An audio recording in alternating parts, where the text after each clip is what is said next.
Hello and welcome to episode 96. And no, I haven't just pulled. You might have seen Jenny before in previous blogs. Chad Lakes probably mainly. Chad Lakes. Where else? No, I didn't do a blog at all. Anyway, stop waffling. Yeah, it's been a couple of months since I've done the last blog, so I thought it was about time I get out and done another blog. This is going to be an epic 4-day session, and I've come to Digger Lakes again. As you can see, I've been joined by Jenny. Jenny's other half, Sean, is in his swim setting up, isn't he? Yeah, he is. You don't think he's fishing yet, is he? No, I think he's waiting for Clarky. Alright. But anyway, yeah, it's going to be a good one, hopefully. If I don't get blown away. Last few days has been a bit blustery in Britain, hasn't it? So, anyway, waffling now. You are waffling. Alright, anyway. Anyway, I've already been to my swim. Bivvy's already set up. Rod's already set up. Just got to bait up some rigs and get fishing. So, let's go fishing. Let's go fishing.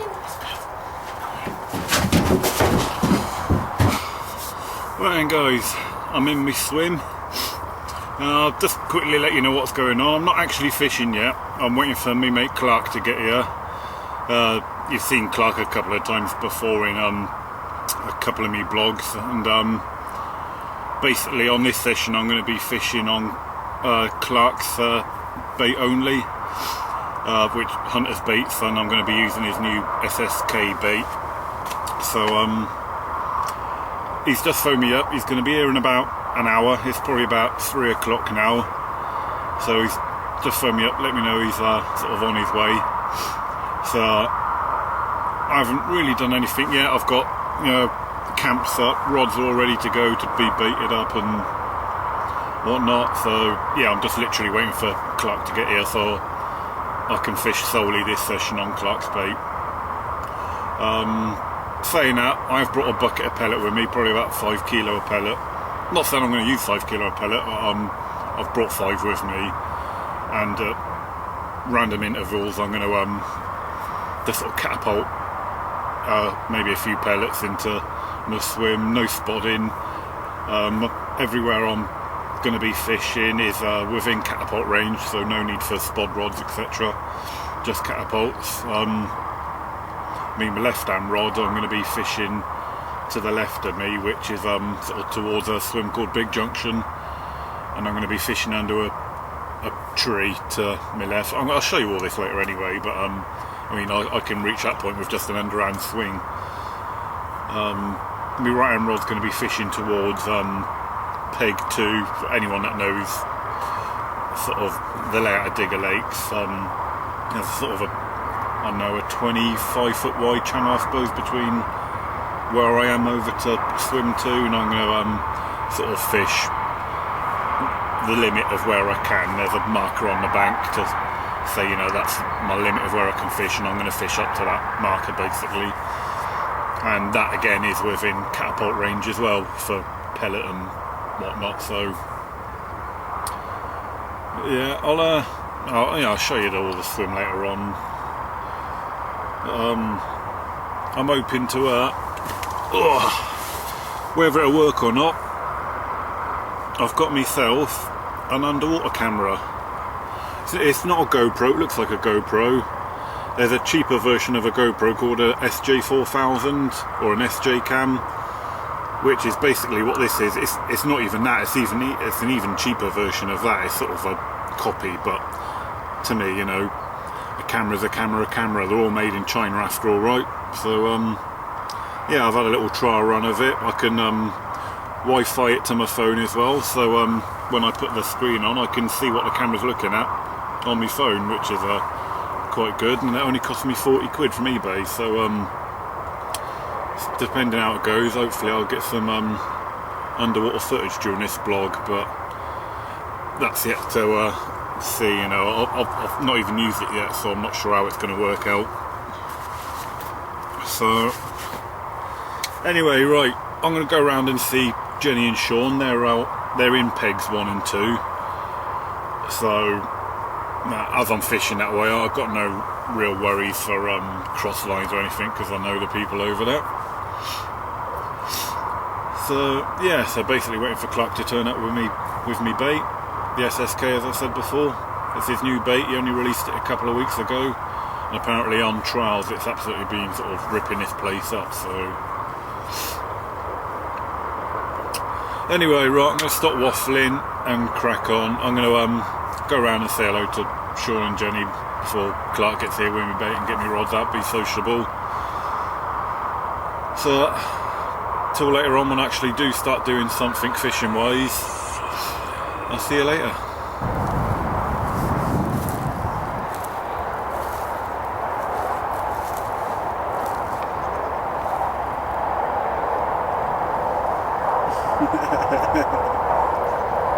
Hello. Hello.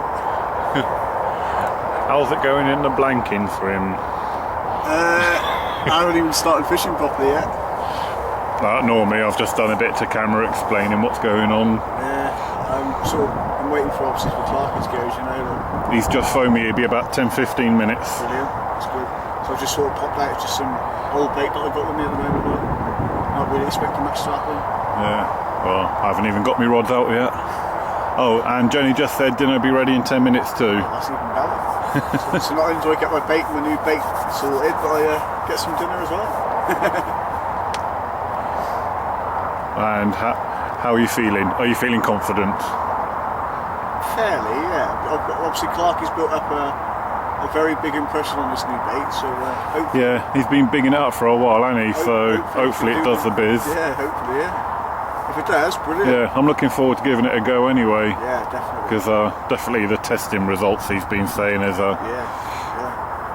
Well, I'm a step above that. I'm the promotion team, so... All right, stop bigging yourself up. I'm hoping to promote something that's really good, you know? So... But anyway, right. Wait for Clarky to get here and then... Like I say, there's no rush to get fishing. We're here for 4 days. 4 days, yeah, so...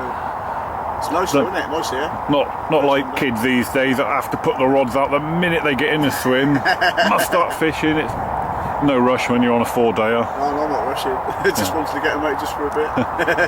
You said you was going to put yours out, that's what it was. Well, yeah, I was going to, but then I thought Clarky was going to be a bit longer. Yeah. Well, he's just put on Facebook that he's gone fishing till Sunday, so...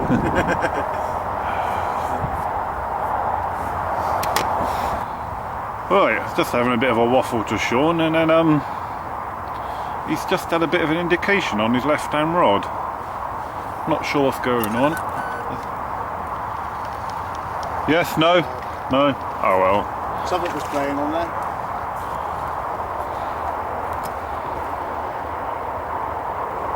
Ah, that's why you didn't pick it up. Rubbish rig. Nothing wrong with that, Rick. Morning, guys. Right, we're actually into day 2 now. It's just gone 9 o'clock in the morning. Well, I didn't do anything else to camera after I spoke to you because when Clark turned up, it sort of turned into a bit more of a social. Got me rods out when Clark gave me my bait, and then yeah, we just sort of had a social and had a chat and sort of didn't really think about doing anything else with the camera. But first night was a quiet night, had a couple of liners, but that was it. I was quite tired, to be fair, so I enjoyed the good night's sleep. Well, let's round me rods in. I'm gonna do a recast, so I thought while I've got me rig here, I'll just show you how I'm fishing. So we start at the hook end. I just got a Fox Armour Point wide gate. What's the SSBP hook? About 4 inches of supple braid. It wasn't supple to begin with. It was the coated braid. Let me go forward, and I'll keep me rig simple. What I've done when I've done the knotless knot, if you can make it out, I've done the knotless knot with the coating on. I don't really bother with shrink tubing or anything these days, but you can probably just make out above the hook. Some of the coating is still on there, and then I'll strip the rest off after I've done the knotless knot. And then what that produces is, as you can probably see, it kind of without having to use shrink tubing, it almost gives like a natural kicker to the rig. You know, that's produced by leaving the coating on. So I'm getting the kicker, but without having to mess around with shrink tubing and what have you. And then last there's like say about 4 inches of supple hook link there, little sinker in the middle, make sure it all just stays pinned down. Inline lead with an extended stem because I'm fishing solid PVA bags. That's just so I got something solid to wrap the PVA bag round. And about 2 foot of supple lead-free leader, and the swivel's just in there sort of lightly, so if I ever get a crack off or a snap off, the lead can just drop off and fall away, and no risk to the fish being tethered with a lead, etc. Yeah, what's going to do a solid PVA bag, just micro pellet I'm using. You've seen me in previous blogs using West Country baits. This is the West Country baits mini marines.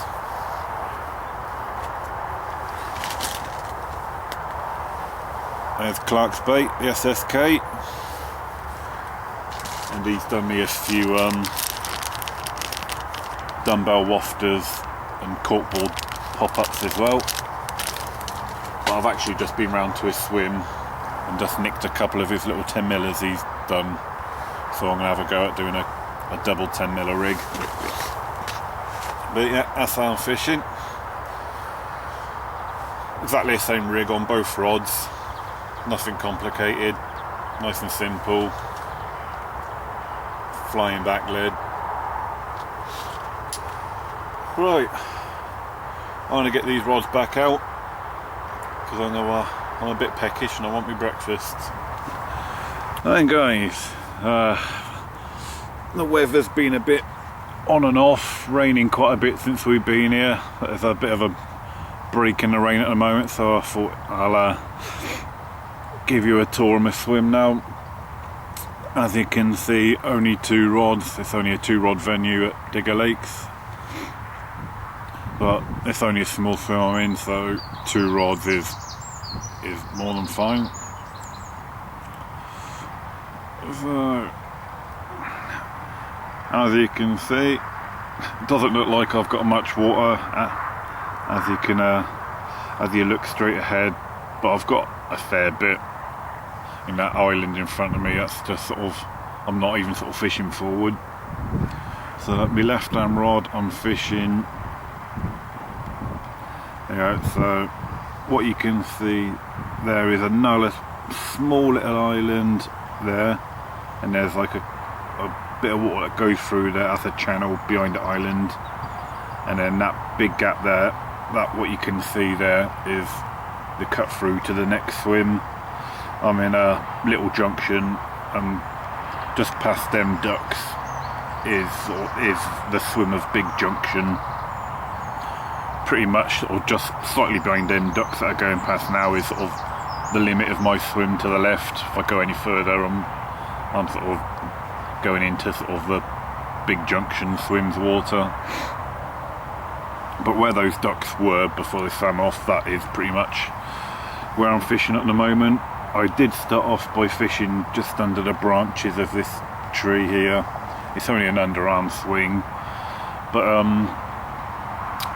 the swans come along at one point and wiped that spot out, so it must be quite shallow there, so I've moved from that point to slap bang in the middle of that channel.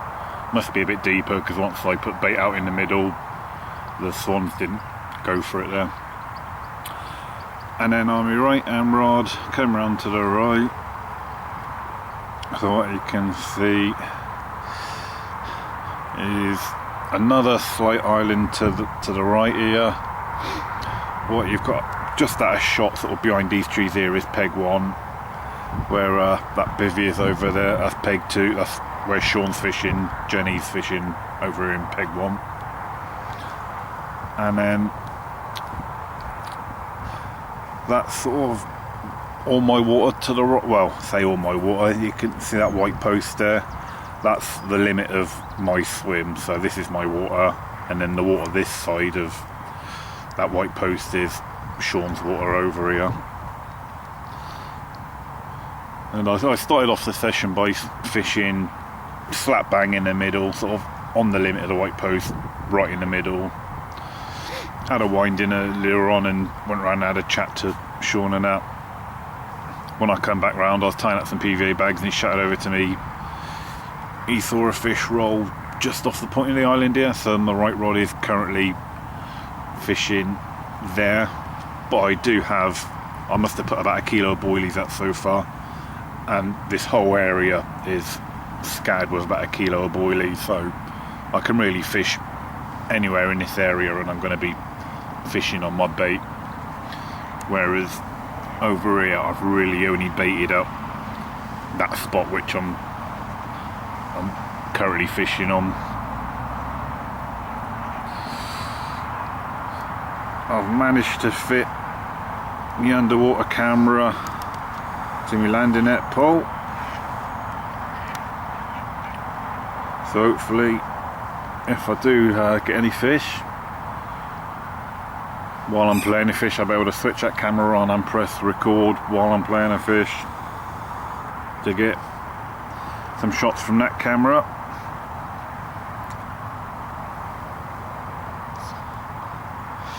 But yeah, it's all quiet so far. Like I said, the weather's been a bit wet and miserable so far. It rained pretty much most of the night. It's rained pretty much most of the morning so far, and it's only really just stopped raining now. So thought while there's a break in the weather, I'll give you the tour of me swim. But it's all been quiet so far. From what I know, I don't think a single fish come out to anyone on the lake last night.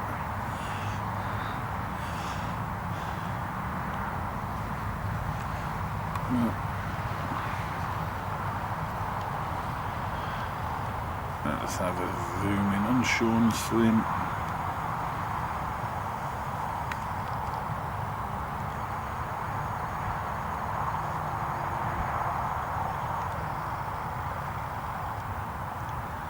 Probably snoring his head off at the moment.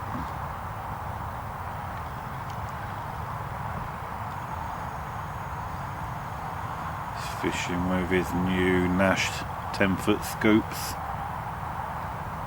Cork handles. Everyone seems to be going for the old cork handles at the moment, just like myself. Very sexy retro look, the old cork at the moment. Right, I'll stop waffling there before I make this blog just me waffling on a lot. Hopefully there'll be some fish action soon. Right then guys, at exactly the same time, it was almost bizarre. There was just been a fish rolling, almost spawning like sort of activity right. That tree centre shot right up against that margin there. And there was a fish just splashing about.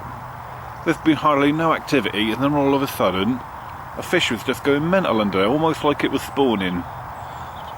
But bizarrely, at exactly the same time, literally about a second later, just down there, another fish was doing exactly the same thing. How bizarre. Fucking mental. Two different spots, two different fish at the same time going mental in the margins. Quickly turned the camera on, hoping I could catch it, and that was it. It was one splash and it stopped.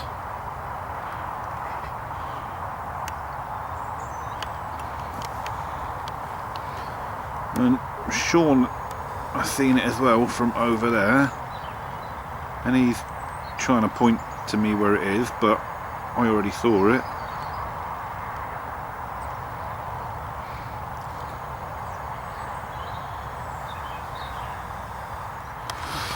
Right, I think I might have to move this left rod because it's still over there down the centre of that channel at the moment.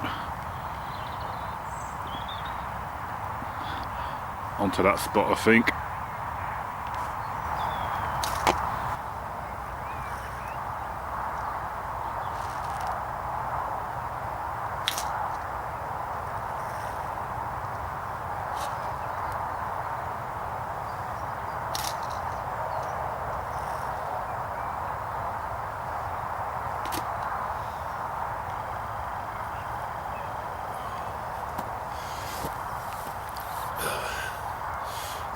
Evening guys, as you can probably tell, light's starting to fade a bit. I suppose it's been roughly about 24 hours now since I first cast out yesterday after I got me bait from Clark, and well, as you've seen, it's all been a bit quiet so far. Just been topping up my swim with a bit of a pellet, see if I can get any fish moving into the smell of pellet. After I finish this bit to camera, I'm going to top up as well with a few more handfuls of boilies as well. Just put a bit more fresh boilie out on the spots. Right rod on left rod I'll do. But yeah, all in all, it's been a bit quiet so far. Sean and Jenny behind me are still yet to catch. And from what I hear, I believe only one fish has come out the whole time on the lake so far, to someone sort of mid-afternoon. About 4 swims up to me left. 4 swims don't sound very far, but the way this place is worked out with islands, bays, cut-throughs, it could be a million miles away. So, but yeah, all a bit quiet. I ain't going to do any more recasts. I don't want to disturb my swim too much now with recasts of heavy PVA bags and disturbing the swims, what have you. So yeah, I'll leave the rigs that are out now for the night, and hopefully something can happen in the night. Got a bag of sweet corn as well. I've been chucking out a bit of sweet corn with a catapult as well every now and again, just to put a bit of colour into the swim. Maybe the fish might be attracted to a bit of high vis. So still waiting to use that underwater camera for the first time yet. Be good if I can get to use that, and then it'll just be working out how to get the footage into this blog if I do manage to use it. But still a bit of time to go yet. Like I said, I'm only really 24 hours into this session, so there's still really 3 days to go yet. So it's early yet. Right, I'm going to put a few more catapults of pellet out into my area and cross my fingers and hope for the best.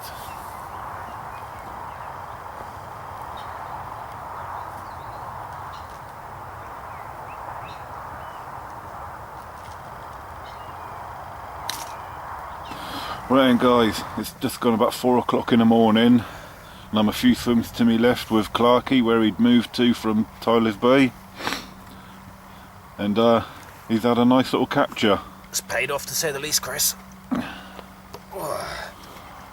Big plated, 2610. Happy about this. Only came out a couple of weeks ago. And obviously when a fish comes out, everyone wants to try and have them. The colours of the fish actually doesn't come out well on camera, so it's still an incredible carp nonetheless, if the colours are showing or not, buddy. Shows the size of the bugger and the scale pattern. Yeah, nice the fish. scaliest fish in the, well, scaliest big fish in the lake. One of the A-team. Yes, sir. How big? 2610.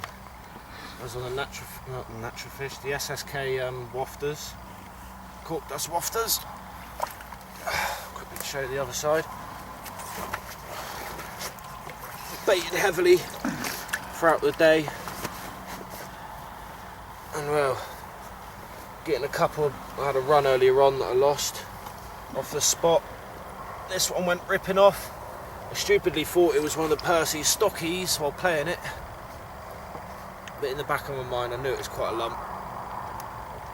And yeah, fish I've wanted for a while, so happy days. Happy days. First indeed. time catching this one then? Yeah, mate. Yeah. I don't even think I've seen it on the bank either. So to have it in my hands is brilliant. Nice one, mate. Well done. SSK all the way. Right then, guys. We are off the mark on my second morning of fishing. Left hand rods, where yesterday I showed you there'd been some fish activity right under that little tree, and I said I'd put in a rod on it. Well, this is the rod that went absolutely tearing off and gave me a nice little fight too. Thought I was going to lose her at one point because she completely locked up under the big tree to my left, and when I wound her in, got her in a net, I found she was tethered to someone else's rig, so she's got rid of that now, thank God. It's never good to have a tethered fish, but here we go. She has been a bit lively because the fish is cold and my hands are warm. Here we go. 19 pounds on the dot. Like I say, on my left hand rod, on my solid PVA bag tactics, on one of Clark's SSK dumbbell wafters. So tactics are finally paying off. Those dumbbell wafters that he's done me have balanced the size 5 SSBP hook exactly right. My hook sits flat on the ground with just the wafter floating above the hook. Very nicely balanced. And it's tempted this 19 pound beauty. And the first fish on my new Fox Horizon X rods as well. Well, my first carp. I've had several bream on my new rods, which I've taken a bit of a ribbing for on Facebook. I've finally got a carp on them, made up. Right, let's get it back.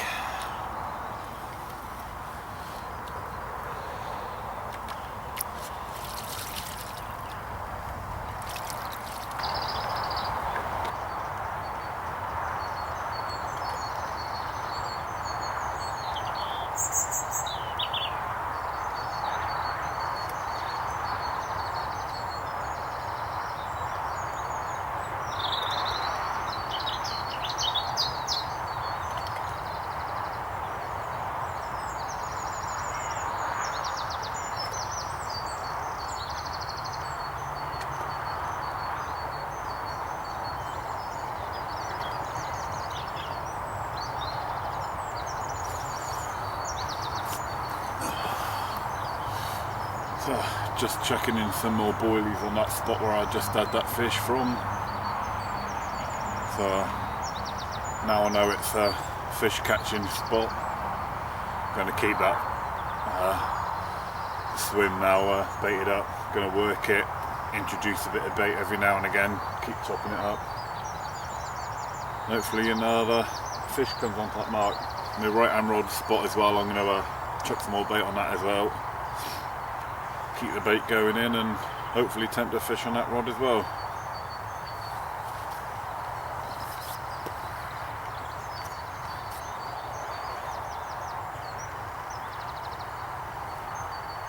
Right then guys, so we're with Clark of Hunter's Baits, and he's going to give us a brief little story of the story behind Hunter's Baits and the SSK bait that we're using this session.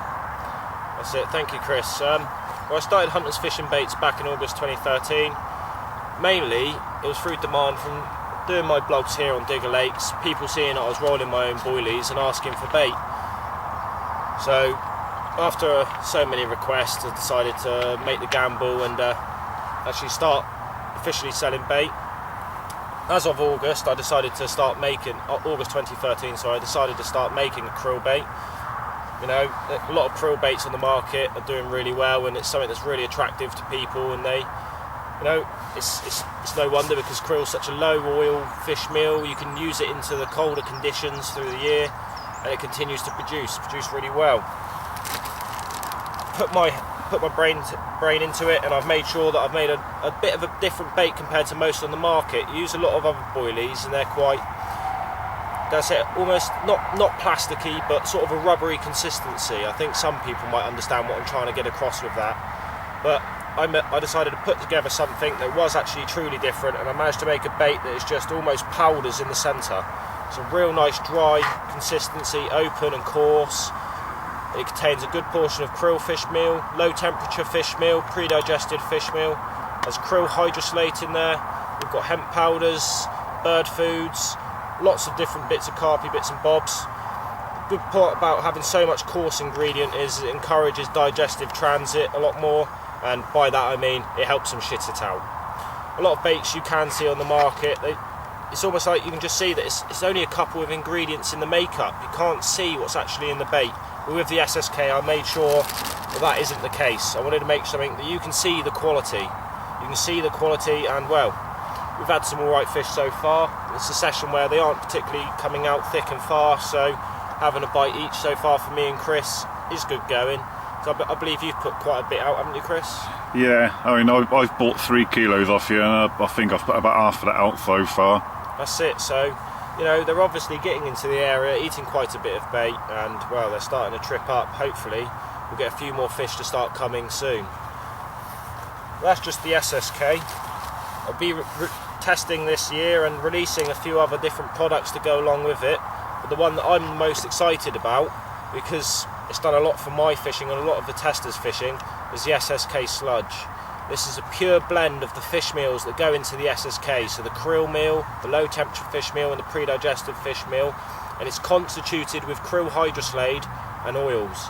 I've also got salts, spices and a bit of betaine in there. This is really sticky, tacky stuff. It's unlike most pastes you see. A lot of pastes you see, they have the binder content in the bait, but the SSK sludge, I've made sure it's just pure fishy bits, and as you can see here, just a few rubs on my hand, it stained my hand straight away because of the high leakage of krill hydroslate, the spices and the oils. But tiniest touch of that on the outside of a PVA mesh bag I've been helping is finding. To get this point across a little more, I'm going to have to go into what my theory around PVA is. When carp come across PVA, obviously you have quite a bit of bundle of bait out there, but there's also going to be that dissolving, well, it's an alcohol which makes up PVA, that's going to be dissolving into the water column. The only time carp are really going to come across that PVA is when it hooks in the area. So slowly but surely they can build danger association, figure out if I can smell PVA, that's a good chance that there's a hook in the area. So something like the SSK sludge, which is high leakage of really good strong fish proteins, can sometimes counteract and make those warier fish still go down on the bait and start investigating. We're developing hard hookers, cork dust pop-ups and wafters, but I won't be selling those until I'm 100% happy with them. Because I've been rolling bait for a good while now, but I haven't really gone out and pushed myself because I've wanted to make sure that all of the products I do sell are up to the job. People won't come back and have a few some ums and ahs about them, that you'll pick up the products and you know the effort's gone into them, a lot of determination and a heck of a lot of passion. The SSK, if you want to get on a bait that's going to feed carp well, this is a true HNV bait. I've spent a long time working out the amino acid content of basically every ingredient that goes into this and balancing it so it has true protein metabolization. And well, a lot of my baits go into here in Digger Lakes and the fish do gain a heck of a lot of weight. I'm not saying it's just down to my bait, but it certainly does help. So yeah, if you want to check out the SSK, find me on Facebook, Clark Adams, or on Hunters Fishing Baits. Give me a message and I'll be selling it commercially very soon. Cheers, Chris. No worries. Fair to say you are a bit of a bait geek, aren't you? Well, you can bore the hind legs off a donkey talking about bait ingredients. Bait, and sometimes it's hard to put it in a way that the layman can understand it. I've always had trouble with trying to express what I know in a way that people can understand me, because I can see that I say some things, mate, and it just glazes over, people's faces glaze over. I think most people are worried as long as they catch bait, that'll do for them. That's it. I mean, I am myself, I've mentioned before what I caught on, here we go. They are the dumbbell wafters that I'm using for Clark, having a little trial on them. You say it's your first go at Yeah, it's my actually, first ever go of using cork dust, mate. I've never tried it before. So. and I'm using a size 5 hook, and these dumbbell wafters that Clark's made for me are spot on. My hook is sitting on the floor flat, and these are floating above the hook, absolutely spot on. So hopefully those little hook baits there, Chris, will help you on your syndicate. yeah, if I've got any left after this session. I'm sure you will. But yeah, just have to hope now for a few more fish. It's always a bit of a worry when you sort out baits with a few anglers on the lake. And yeah, but to be fair, I think since we've been here, sort of almost 48 hours now, it has been a bit slow. There's only in that time about 5 fish come out now, hasn't there? that's it. But the weeks leading up to this session, mate, there's been a heck of a lot of fish caught, so we are going to get on the riggy side of things eventually. Right then, guys, that's Clark from Hunter's Baits talking about the SSK. That's it. Well, Hopefully the next footage is another big fat carp. yeah, hopefully one like you had last night. Oh yeah, mate. Another one like that tonight would do me very well. But to see you catch one as well would make it great, mate. Nothing better than me to see good friends catching good carp, especially when it's on my baits.